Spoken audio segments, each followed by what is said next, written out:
The smoke stung my eyes as I stumbled through the chaos of the burning warehouse. Sirens wailed in the distance, but they felt a million miles away. My heart pounded, not just from the heat or the adrenaline, but from a sheer panic of knowing he was still inside. I'd seen him, Lieutenant Ethan Caldwell, dart back into the inferno to save one of our crew. The man was a hero, sure, but a reckless one, and now I was choking on ash, screaming his name into the void. "Ethan, where the hell are you?" My voice cracked, swallowed by the roar of collapsing beams. "I'm Noah Harper, 27, a firefighter with Station 19 in Seattle.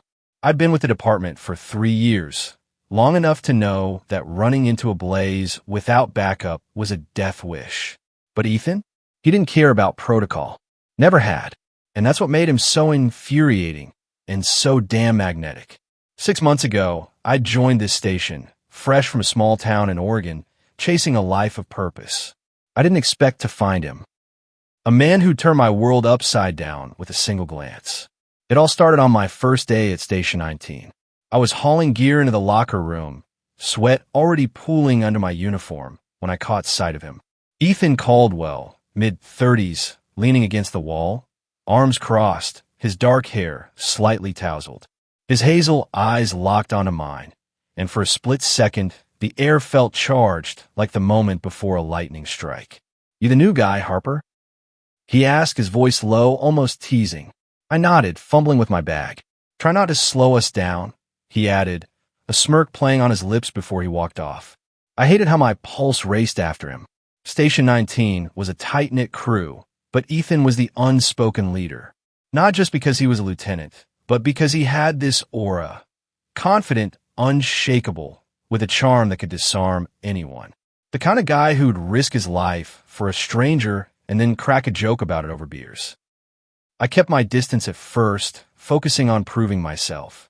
I'd grown up in a place where being openly gay wasn't exactly celebrated, so I'd learned to keep my guard up. But Ethan? He had a way of slipping past my defenses. The warehouse fire wasn't my first call with him, but it was the one that changed everything. We'd been dispatched to an industrial park just after midnight, the sky glowing orange from the blaze. The crew moved like a well-oiled machine. Hoses deployed, ladders up, civilians accounted for. Ethan was barking orders, his presence steadying us all. Then we got word. A worker was still trapped inside. Without hesitation, Ethan grabbed an oxygen tank and charged back in. "Stay put. Harper," he shouted over his shoulder. Like hell I would. Now here I was, weaving through the smoke, my radio crackling with the captain's voice demanding I get out. But I couldn't leave him. Not after the moments we'd stolen over the past few months. The late-night talks in the station's kitchen, the way his hand lingered on my shoulder a second too long during drills, the unspoken tension that simmered every time we were alone. I didn't know what it meant, but I knew I couldn't lose him. I found him near the back of the warehouse, slumped against a crate, coughing violently. The worker he'd gone in for was beside him, unconscious but breathing. "Ethan." I dropped to my knees, grabbing his arm. His face was smudged with soot, but those hazel eyes still burned with defiance. "Told you to stay put," he rasped, a weak grin tugging at his lips. "Yeah, well, you're not the boss of me." I shot back, hauling him to his feet. Together, we dragged the worker toward the exit, the heat licking at our backs. We stumbled out just as the roof caved in, the explosion of sparks lighting up the night.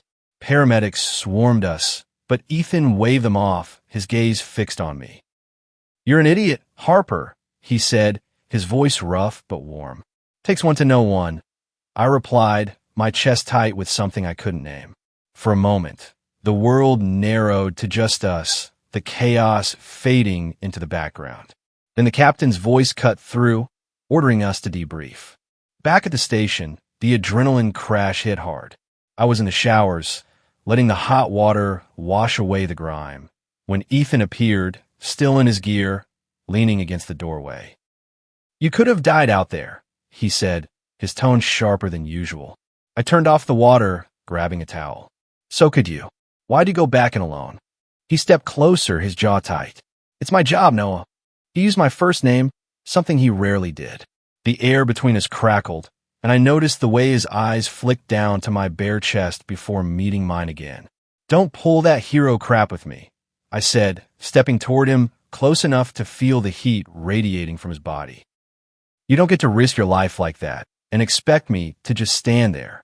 His breath hitched, and for a second, I thought he'd back away. Instead, he closed the distance, his hand gripping my arm. "You think I don't know that?" he murmured, his voice low, almost a growl.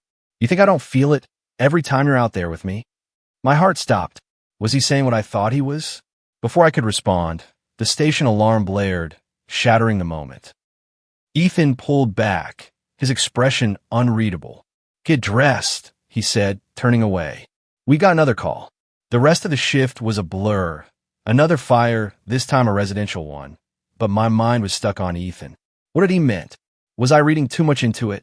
I'd spent years hiding who I was, careful not to let anyone too close. But with Ethan, it was different. Every look, every touch felt like a promise and a risk. Being a firefighter was dangerous enough. Adding feelings into the mix, especially for a superior, was a recipe for disaster. That night, I couldn't sleep. I sat in the station's common room, staring at the TV without really seeing it. Ethan found me there, his hair damp from a shower, his usual confidence softened by exhaustion. "Can't sleep either?" he asked, dropping onto the couch beside me. I shook my head, my throat tight.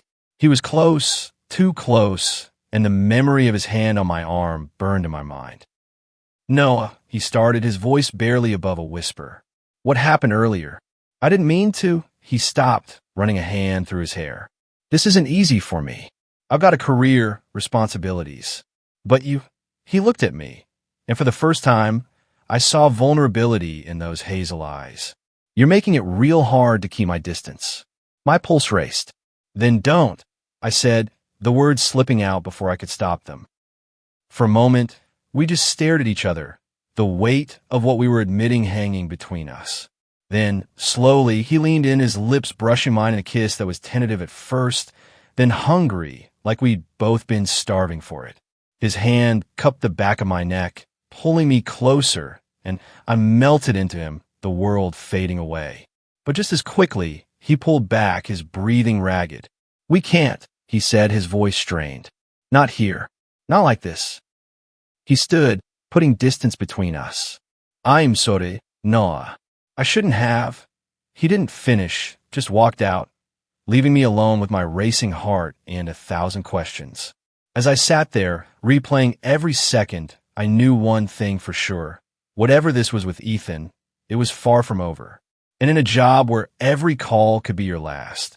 That scared me more than any fire ever could. The station was eerily quiet the morning after Ethan's kiss left me reeling.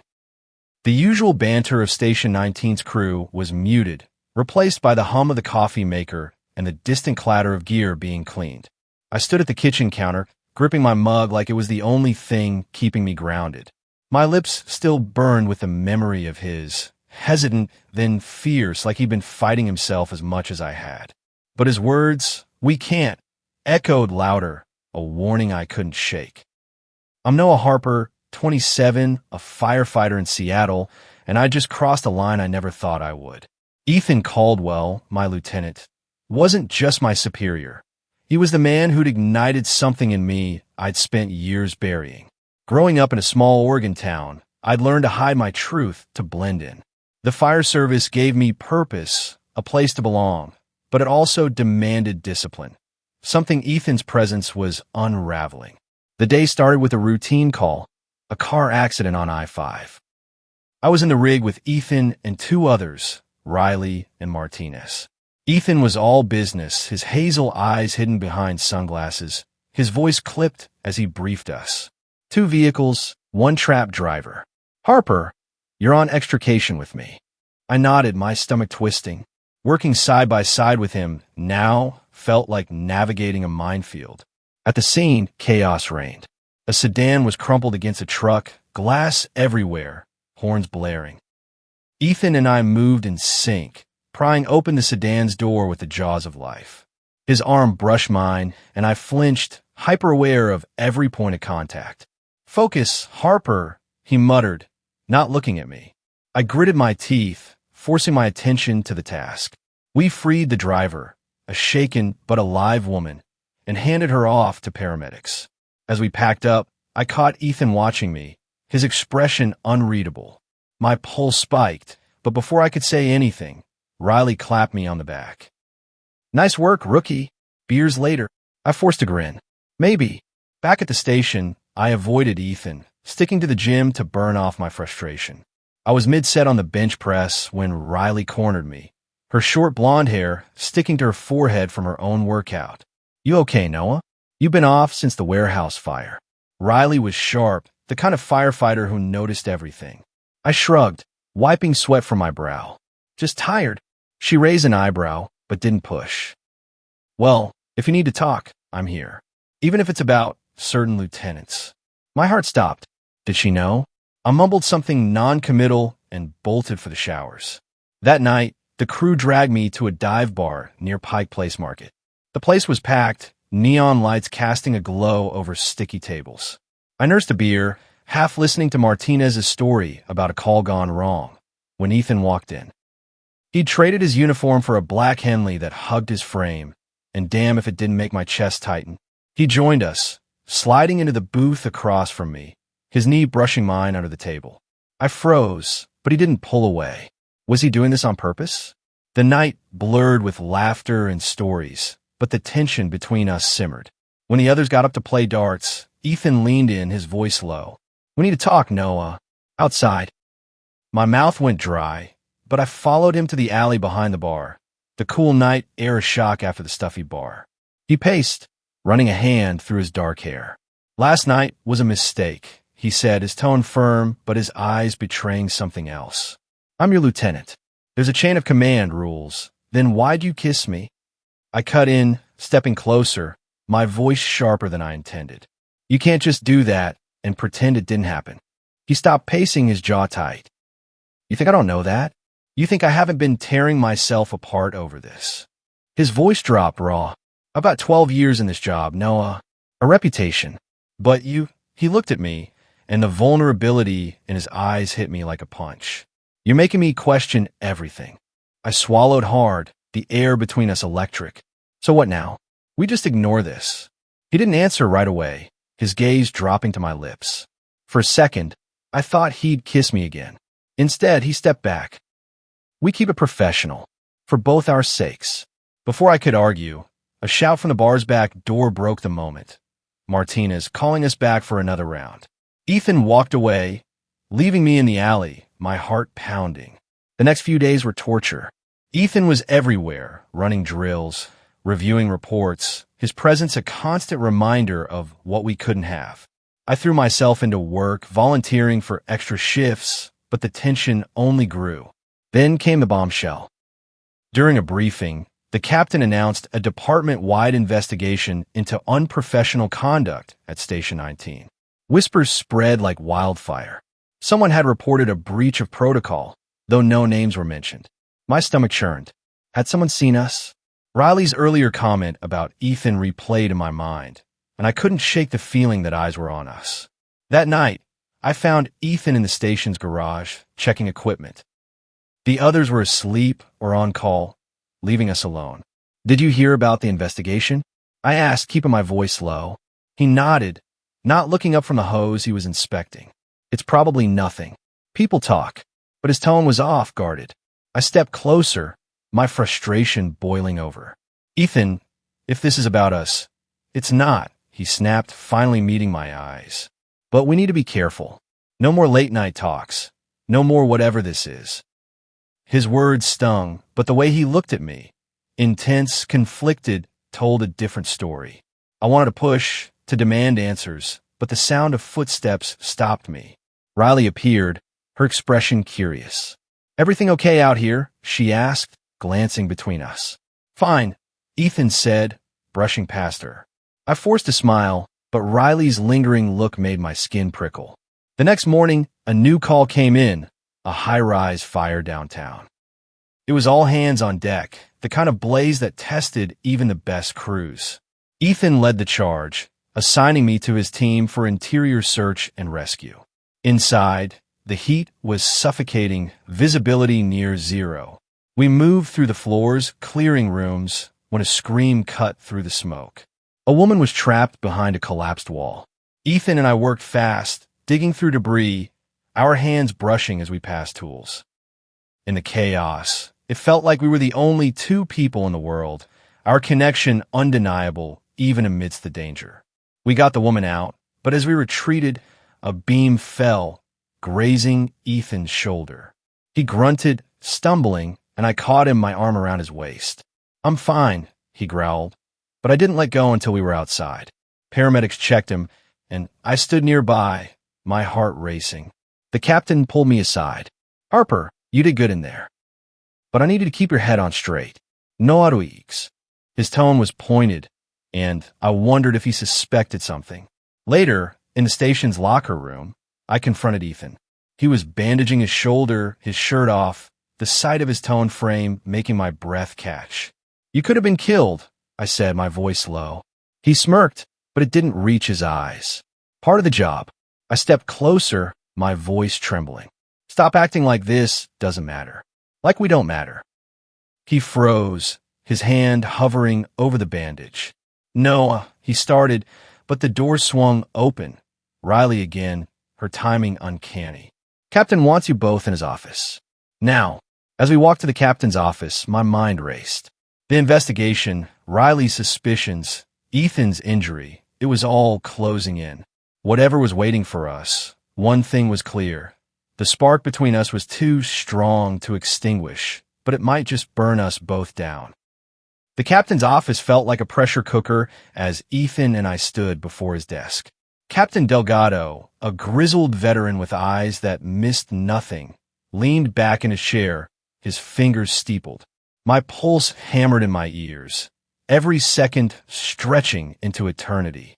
I'm Noah Harper, 27, a firefighter at Station 19 in Seattle, and the man standing beside me, Lieutenant Ethan Caldwell, was both my salvation and my undoing. After our stolen kiss and the warehouse fire, the department's investigation into unprofessional conduct loomed like a storm cloud, and now we were here, under scrutiny. "Sit," Delgado said, his voice calm but laced with steel. We obeyed, the creak of the chairs deafening in the silence. "The investigations turned up some concerns," he began, his gaze flicking between us. "Reports of favoritism, blurred lines. I need to know if there's anything I should be aware of." My stomach dropped. Ethan's jaw tightened, but his expression remained neutral. "Sir, I treat every firefighter equally," he said, his tone steady. "No lines have been crossed." I nodded in agreement, my throat dry, but Delgado's eyes lingered on me, searching for cracks. "Harper, you new here," he said. "You've got potential, but you've been reckless lately. Running into that warehouse, getting too close to calls with Caldwell. People notice." My mind flashed to Riley's suspicious glances, her uncanny timing. Had she said something? "I'm just doing my job, sir," I replied, forcing my voice to stay even. Delgado sighed, leaning forward. "I'm not accusing anyone, Ed, but this station's a family, and secrets don't stay buried. If there's anything to tell, now's the time." The air felt heavy, charged with the weight of what Ethan and I hadn't said. We stayed silent, and after a long moment, Delgado dismissed us. "Keep your noses clean, both of you." Outside, Ethan grabbed my arm, pulling me into an empty stairwell. "What the hell was that, Noah?" he hissed, his hazel eyes blazing. "You think someone's onto us?" My heart raced, not just from the confrontation, but from his grip, firm and warm. "Riley's been watching us," I said, keeping my voice low. "She knows something." Ethan cursed under his breath, releasing me. "We need to cool it. No more risks." But the way his eyes lingered on mine, dark with conflict, told me he didn't want that any more than I did. The next week was a blur of calls, structure fires, medical emergencies, a gas leak in Capitol Hill. I threw myself into work, avoiding Ethan outside of necessary interactions. But every glance, every brush of his shoulder during a call, set my nerves alight. The tension was unbearable, like a taut wire ready to snap. Then came the community outreach event, a fundraiser at a local park. Station 19 was there in full force, manning booths, giving kids tours of the fire truck. I was handing out stickers when I saw Ethan across the field, laughing with a group of volunteers. He looked relaxed, his sleeves rolled up, the sun catching the lines of his forearms. My chest ached with how much I wanted to cross that field and talk to him, not as a lieutenant, but as the man who'd kissed me. Riley sidled up, her sharp eyes following my gaze. "You're not subtle, Noah," she said, her tone light but pointed. I froze, my grip tightening on the stickers. "What's that supposed to mean?" I asked, forcing a casual smile. She smirked, tossing her blonde hair. "Just saying, you and Caldwell have been intense. Be careful. This job's brutal enough without complications." Before I could respond, she walked off, leaving me rattled. Was she warning me or threatening me? That night, the station hosted a barbecue for the fundraiser's volunteers. The backyard was strung with lights, music humming over the chatter. I was flipping burgers when Ethan approached, a beer in hand. "Nice work today," he said, his voice low, meant just for me. I glanced around. Nobody was close. "Thanks," I muttered, my eyes on the grill. He stepped closer, his arm brushing mine, and my breath caught. "Noah," he started, his voice softer, "I hate this." Acting like nothing's changed. My heart leaped, but before I could reply, Martinez called him over. Ethan hesitated, then walked away, leaving me burning hotter than the coals. The real shock came the next day. I was in the locker room, changing after a shift, when I found a note slipped into my bag, scrawled in sharp handwriting. "Meet me at the old pier, 10 p.m. We need to talk." My stomach flipped. Ethan? It had to be him. But why the secrecy? The pier was a quiet spot near the waterfront, far from the station's prying eyes. I spent the day distracted, replaying every moment we'd shared, wondering what he wanted to say. At 10 p.m., I arrive at the pier, the Puget Sound lapping against the pilings, the air cool and salty. Ethan was there, leaning against a railing, his silhouette sharp against the city lights. He turned as I approached, his expression unreadable. "You came," he said, his voice low, almost relieved. "What's this about?" I asked, my hands in my pockets to hide their trembling. He stepped closer, his eyes searching mine. "I can't keep pretending, Noah." I thought I could, but every time I see you, he trailed off, his hand reaching for mine, his fingers brushing my wrist. The touch sent a jolt through me, and I didn't pull away. "Then why the note? Why here?" I asked, my voice barely above a whisper. He sighed, glancing around as if expecting someone to jump out. "Because I don't trust the station right now. That investigation's got everyone on edge, and I think someone's watching us." My mind flashed to Riley, but before I could say her name, Ethan closed the distance, his lips crashing into mine. The kiss was desperate, hungry, like he was pouring everything he couldn't say into it. My hands found his chest, feeling the rapid thud of his heart, and for a moment, the world disappeared. But then, footsteps. We broke apart, my breath ragged, as a figure emerged from the shadows. Riley. Her arms were crossed, her expression a mix of disappointment and something harder. "I knew it," she said, her voice cold. "You two are going to tank your careers." My heart sank. Ethan stepped forward, his voice steady despite the tension. "Riley, this isn't what you think." She laughed, sharp and bitter. "Don't insult me, Caldwell.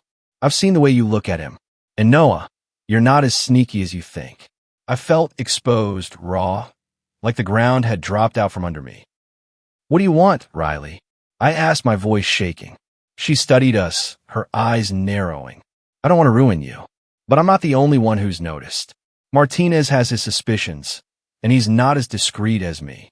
If you don't get this under control, it's not just your jobs, it's the whole station's rep."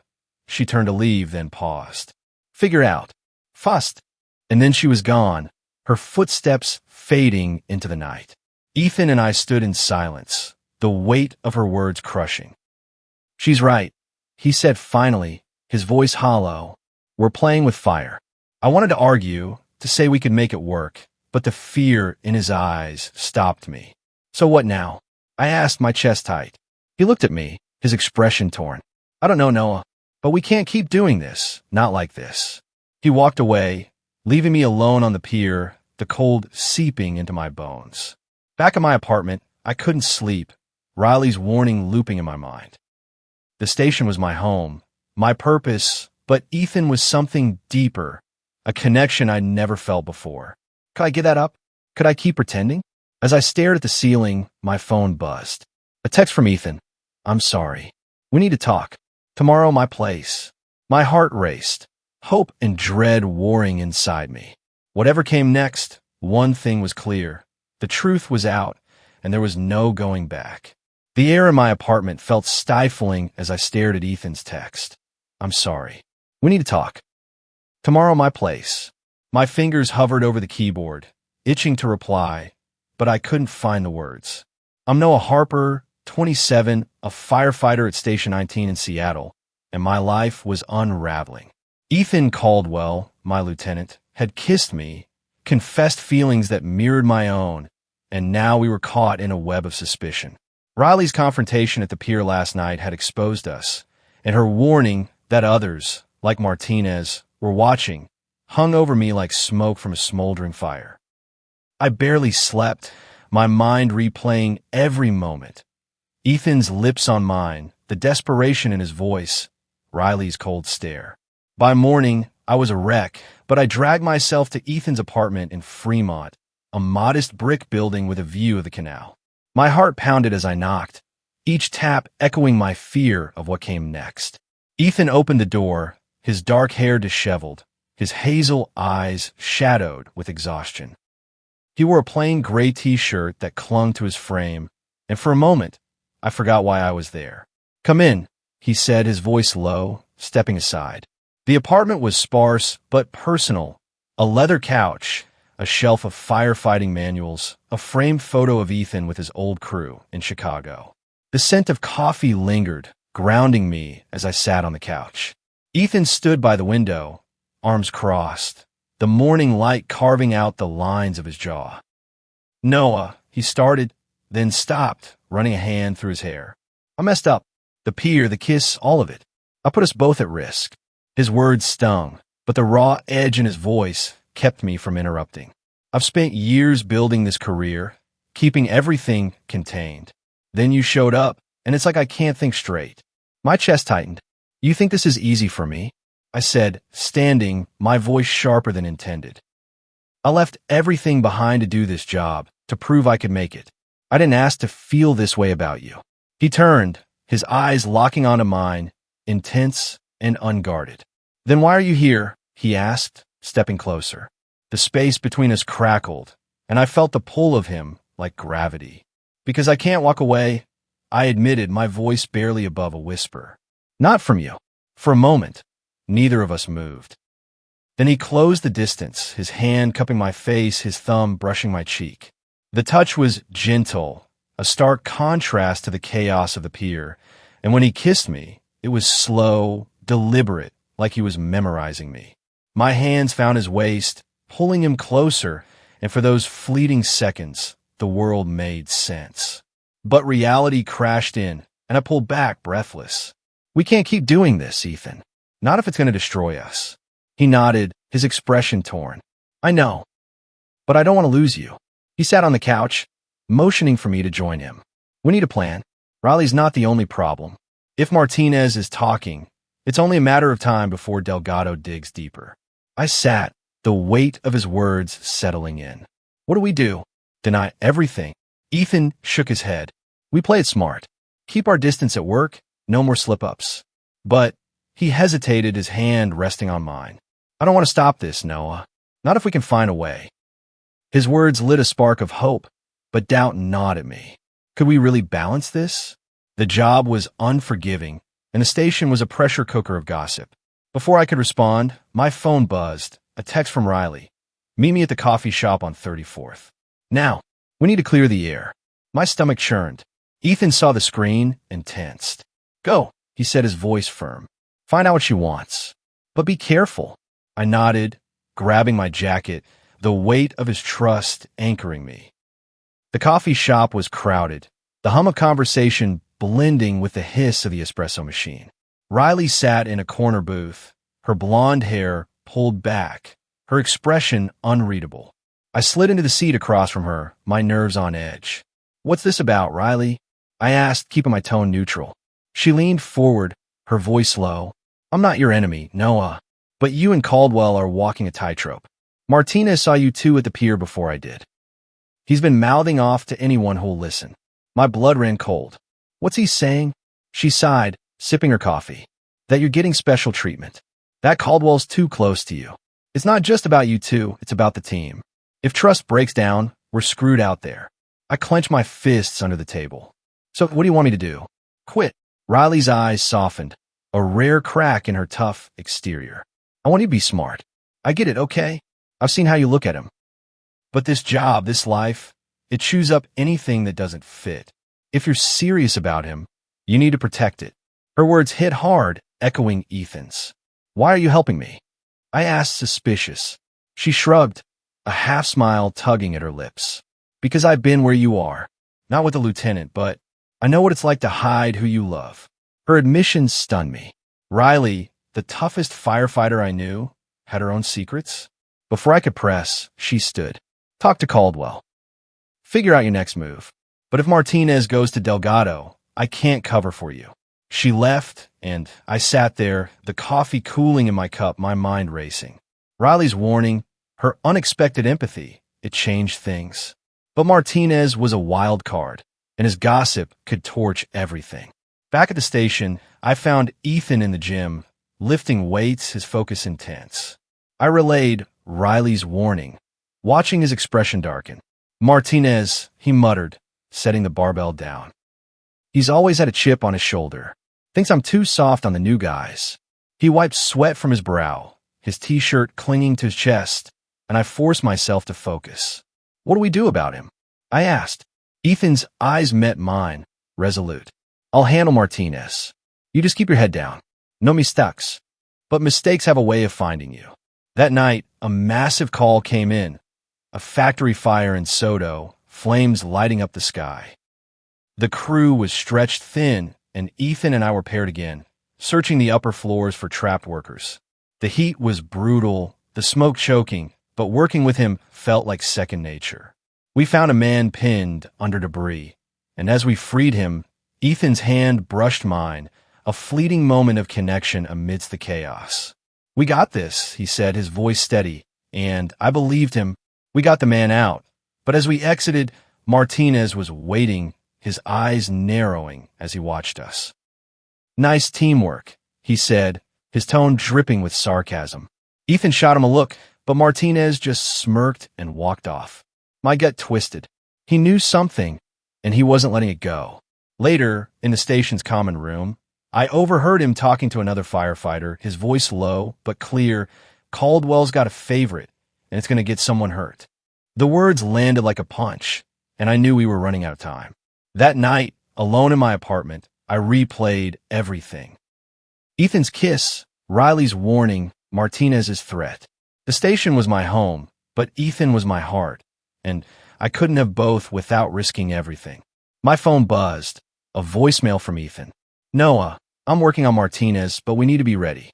Meet me tomorrow, same place. We'll figure this out together." His voice, warm and determined, was a lifeline, but the fear lingered. The embers of our secret were glowing brighter, and one wrong move could set everything ablaze. The factory fire's aftermath clung to me like soot, grit in my lungs. Martinez's smirk burned into my mind. I'm Noah Harper, 27, a firefighter at Station 19 in Seattle, and my world was teetering on a knife's edge.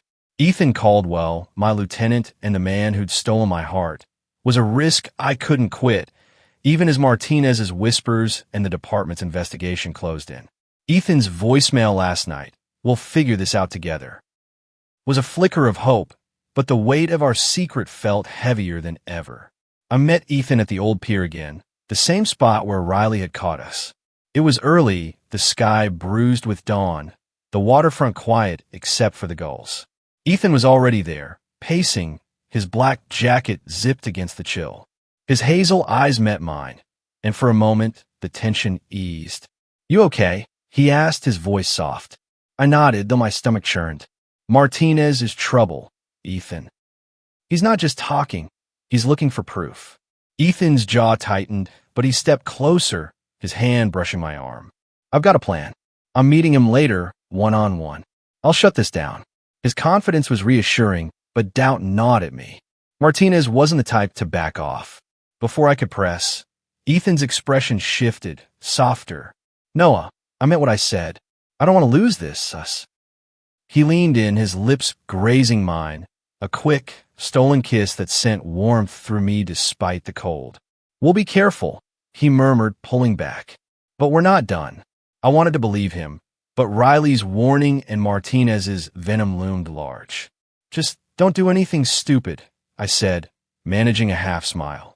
He smirked, the old Ethan peeking through. No promises. Back at the station, the air was thick with unease. The investigation into unprofessional conduct was escalating. Delgado had posted a memo about mandatory interviews with HR. My get twisted as I scanned the crew. Riley avoided my eyes, focusing on her gear. Martinez, though, watched me like a hawk, his smirk subtle but unmistakable. I kept my head down, cleaning hoses, but the pressure was suffocating. During a break, I overheard Martinez in the common room, his voice low. Caldwell's too cozy with Harper. Bet that's why he's always on the big calls. Another firefighter laughed, but the words landed like a spark in dry grass. That afternoon, a new call came in, a chemical spill at a warehouse in Georgetown. It was high risk, requiring hazmat protocols, and Ethan assigned me to his team. Stay sharp, Harper, he said, his tone professional, but his eyes lingering a beat too long. In the rig, the crew was tense, the stakes higher than usual. At the scene, the air reeked of acetone, and we moved carefully, securing the area. Ethan and I worked side by side, sealing a leaking drum, our movements synchronized. His gloved hand brushed mine, and even through the suit, I felt the charge. Focus, he muttered, but there was a warmth in his voice that made my chest ache. We contained the spill, but as we debriefed, Martinez pulled Ethan aside. I couldn't hear their words, but Ethan's posture stiffened, his hands clenched. Martinez walked off, a satisfied glint in his eye, and Ethan rejoined us, his face a mask. Everything okay? I asked quietly. He nodded, but his eyes said otherwise. Later, in the locker room, Riley cornered me. Whatever Caldwell's doing with Martinez, it's not working, she said, her voice low. He's meeting someone from HR tomorrow. If you're smart, you'll lay low. Her words were a gut punch. Was Ethan's plan backfiring? That night, I couldn't shake the unease. I went to Ethan's apartment unannounced, my nerves frayed. He opened the door, surprised but not unhappy to see me. No, I cut him off, stepping inside. Martinez is meeting HR, Riley told me. What the hell happened today? Ethan sighed, closing the door. I offered him a deal, he said, his voice heavy. A recommendation for a transfer to a bigger station, better pay. Thought it'd keep him quiet. I stared, incredulous. You're bribing him? Ethan's eyes flashed. I'm protecting us. He's got no proof, but he's stirring up enough noise to hurt you. I paced, anger and fear colliding. This isn't just about me, Ethan. If this blows up, you're done too. He grabbed my shoulders, stopping me. I know the risks, Noah, but I'm not letting you take the fall. His touch grounded me, and when he pulled me into a hug, I let myself sink into it, his heartbeat steady against mine. We're in this together, he said, his voice muffled against my hair. I nodded, but the fear lingered. Martinez wasn't the only threat. Our own feelings were just as dangerous. The next day, the station buzzed with rumors. Martinez's meeting with HR was the talk of the crew, and every glance felt like a spotlight. During a training drill, Delgado pulled me aside. Harper, you're up for an interview tomorrow, he said, his tone neutral but his eyes probing. Be honest. We're a team, but we don't tolerate lies. My throat tightened. Yes, sir. I managed, but my mind raced. What would they ask? Did Martinez have something concrete? That evening, Ethan texted. My place, 8 p.m., need to prep you. At his apartment, he was all business. walking me through potential HR questions. "Stick to the truth where you can," he said, pacing. "We've worked closely, but nothing inappropriate. Deny anything personal." His words were practical, but the distance in his voice hurt. "Ethan," I said, stopping him. "Are we just pretending now? Is this all we're going to be?" He looked at me, his expression raw. "No, but we have to survive this first." He sat beside me, our knees touching, and the air shifted. "Noah, I've never felt this way before," he admitted, his voice low. "Not in 12 years on the job, but I'm terrified of what it could cost us." I reached for his hand, intertwining our fingers. "I'm scared too, but I'd rather fight for this than lose it." He leaned in, his lips brushing mine, soft but urgent. The kiss deepened, his hands framing my face, and for a moment, I forgot the investigation, Martinez, everything. But a knock at the door shattered it. Ethan pulled back, cursing. "Stay here," he said, heading to the door. I heard muffled voices, then Ethan returned, his face pale. It was Riley. "She says Martinez didn't just talk to HR. He's got a photo. From a pier." My heart stopped. "A photo? Of us kissing?" "How?" I stammered. Ethan shook his head. "I don't know. Maybe he followed us. Riley's trying to get it from him, but if HR sees it, he didn't finish. He didn't need to."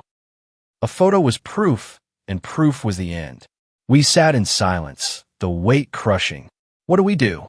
I asked, my voice small. Ethan's hand found mine, squeezing. "We stick together.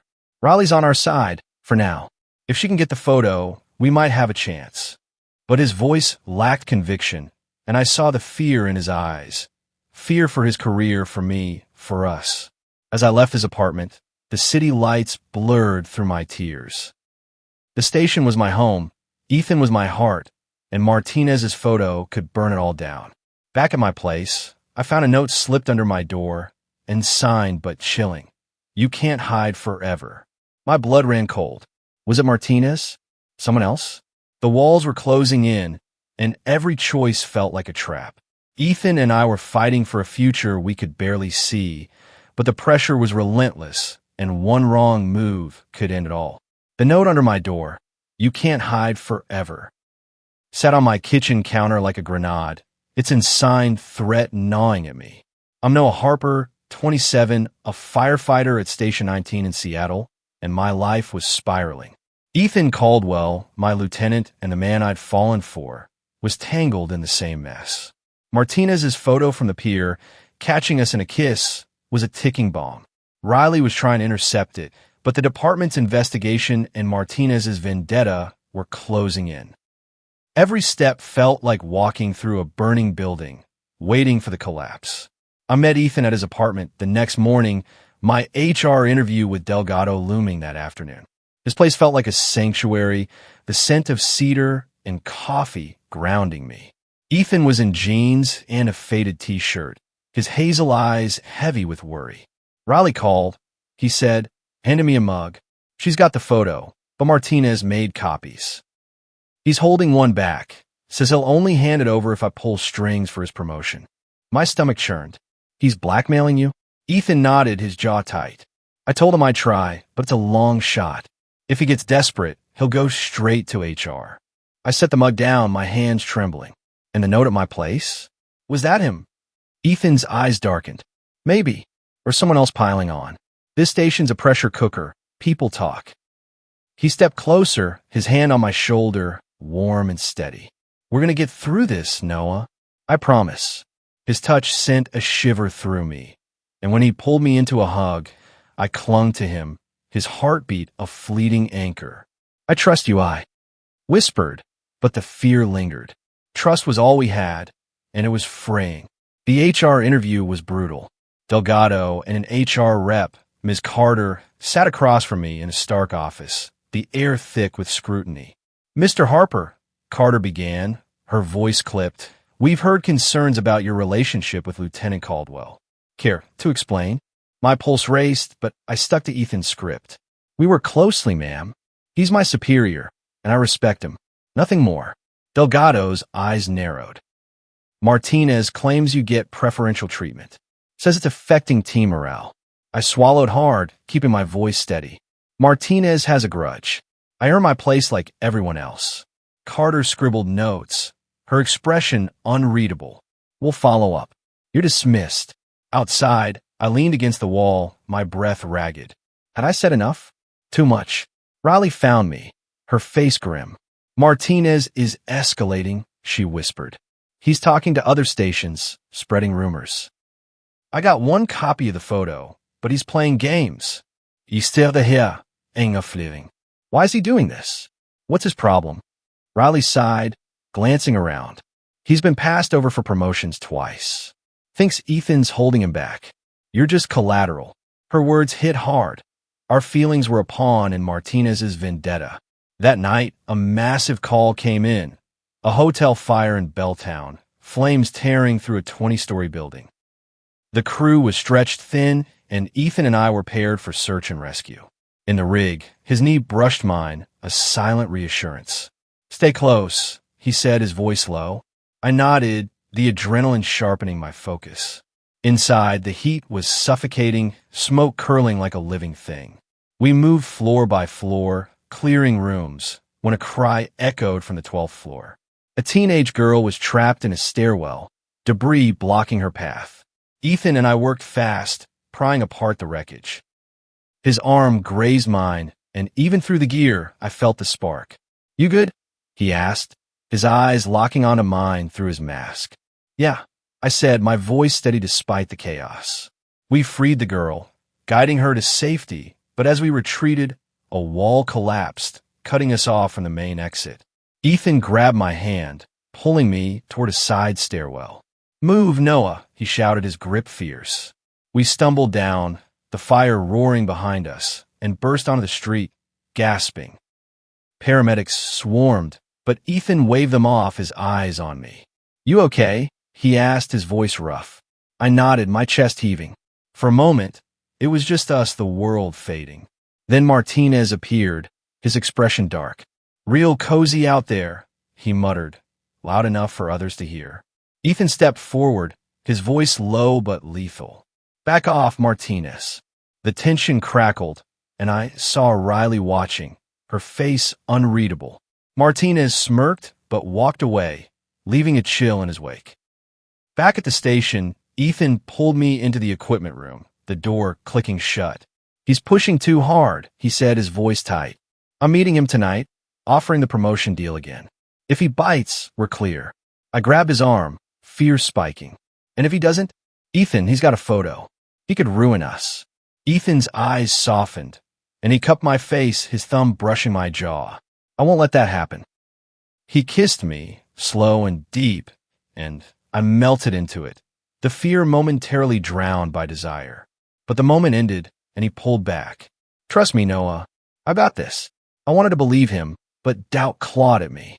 That night, I waited at my apartment, pacing, my phone silent. At midnight, Ethan texted, It's done. He took the deal. Photos destroyed. Relief flooded me, but it was short-lived. An hour later, Riley called, her voice urgent. Noah, Martinez lit. He didn't destroy the photo. He sent it to HR, Delgado's got it, and he's calling you both in tomorrow. My heart stopped. Betrayal burned through me. Martinez had played us, and now we were exposed. I called Ethan, my voice shaking. Riley told me. The photos with HR. What the hell happened?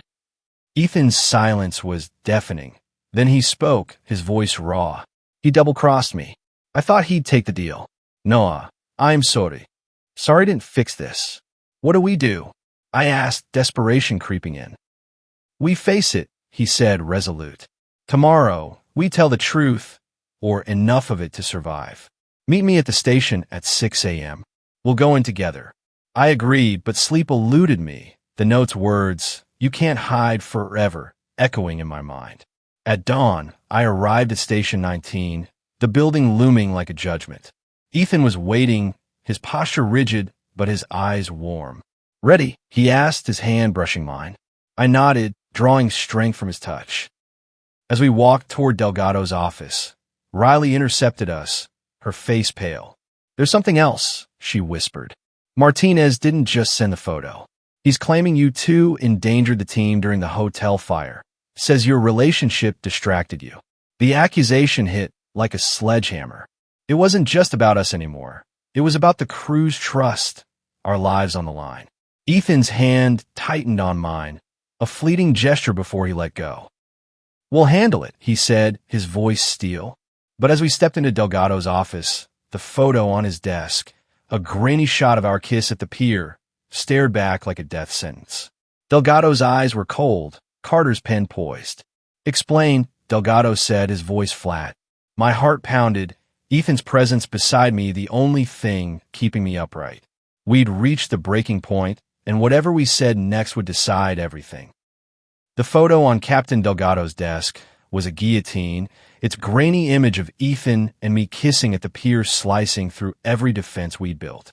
I'm Noah Harper, 27, a firefighter at Station 19 in Seattle, and the man beside me, Lieutenant Ethan Caldwell, was my heart's reckless choice. Martinez's betrayal had landed us here, his photo and accusations of endangering the team in the hotel fire threatening to end our careers. Delgado's cold stare and Ms. Carter's poised pen pinned us in place. "Explain," Delgado said, his voice a low rumble. My pulse thundered, but Ethan's steady presence gave me courage. Ethan spoke first, his voice calm but firm.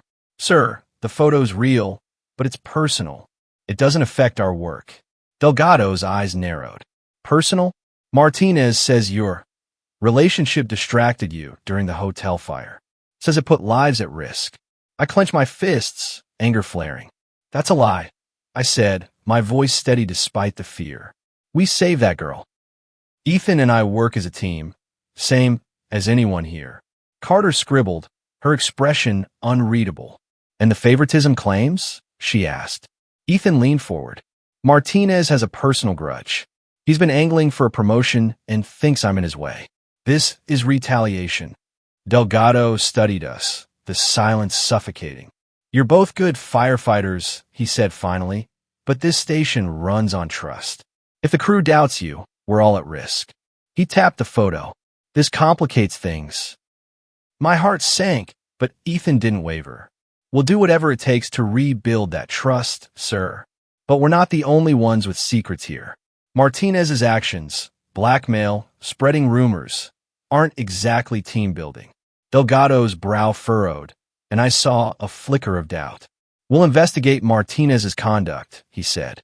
"For now, you're both on administrative leave, pending a full review. Hand over your badges." The words hit like a collapsing beam. I fumbled with my badge, my hands trembling as I placed it on the desk. Ethan's face was stoic, but his eyes betrayed the blow. Outside, the station felt alien, the familiar hum of activity, now a reminder of what we'd lost. Ethan grabbed my arm, pulling me to the parking lot. "This isn't over," he said, his voice fierce. "We'll fight this." I nodded, but despair clawed at me. "What if we lose everything?" I asked, my voice breaking. He cupped my face, his thumb brushing my cheek. "We won't. Because we've got each other." His kiss was soft, a promise amidst the wreckage, and for a moment, I believed him. The next week was a blur of uncertainty. Suspended, we were cut off from the station, the crew's silence deafening. Riley texted once, "Martinez is under review. Hang in there." It was a lifeline, but the waiting was torture. Ethan and I spent days at his apartment, planning our defense, but the tension between us simmered. One night, over takeout, I snapped. "What if we're done, Ethan? What if this costs us the job?" He set his fork down, his eyes intense. "Then we start over. Together. I'd rather lose the job than you." His words disarmed me, and when he pulled me close, his lips finding mine, the world steadied. His hands traced my back, warm and sure, and I let myself surrender to the moment, our connection a refuge. The turning point came unexpectedly. Riley called, her voice urgent. Martinez cracked. He admitted to HR he faked the endangerment claim to hurt Ethan. The photo's still an issue, but he's facing disciplinary action. Relief flooded me, but the photo's shadow lingered. Ethan and I met with our union rep, a sharp woman named Torres, who laid out our options. "You can fight for reinstatement," she said, "but the department's strict on fraternization, especially with rank differences." One of you might need to transfer. The idea of leaving Station 19, or Ethan, twisted my gut, but Ethan squeezed my hand under the table. We'll figure out, he said, his voice steady. The final hearing was grueling. Delgado, Carter, and a department chief questioned us, the photo a silent accuser. We admitted to the relationship, but emphasized our professionalism on duty. We've never let our feelings compromise a call, Ethan said, his voice unwavering. I added, this job means everything to me, but so does he. We're asking for a chance to prove we can balance both. The chief's expression softened, and after an eternity, Delgado spoke. You're reinstated, but Caldwell, you're transferring to Station 12 across town. No more direct supervision. And Harper, one misstep, and you're out. We nodded, the bittersweet victory sinking in. We kept our jobs, but the distance would test us. Station 19 felt different when I returned. The crew was wary, but Riley clapped my shoulder, a silent welcome. Martinez was gone, transferred to a desk job, pending further review. Ethan's absence was a void, his new post at Station 12 a 30-minute drive away. We stole moments when we could, dinners at his place, quiet walks along the Sound. One night, under the stars, he took my hand, his smile warm. We made it, Noah. Not the way we planned, but we're here. I kissed him, the salt air mingling with the heat of his lips, and knew he was right. Our love had survived the fire, stronger for it. As I write this, I'm packing for a weekend with Ethan, our first real getaway to a cabin in the Cascades. The station's trust is rebuilding, and I'm proving myself daily, call by call. Looking back, I see the lessons carved into every moment. Love, I learned, is a risk worth taking, but it demands courage to face scrutiny, to fight for truth, to rebuild when the world burns down. I grew up hiding who I was, afraid of rejection. But Ethan showed me that authenticity, even when it's messy, is freedom. The fear was worth it for the man who changed my life. For the future we're building, one stolen glance at a time. Station 19 gave me purpose, but Ethan gave me hope, a reason to believe that love can thrive in the toughest places. If you were in my shoes, what would you have done? Would you have risked it all for a chance at something real, or played it safe, keeping your heart locked away? Tell me, because I'm still learning what it means to live without fear.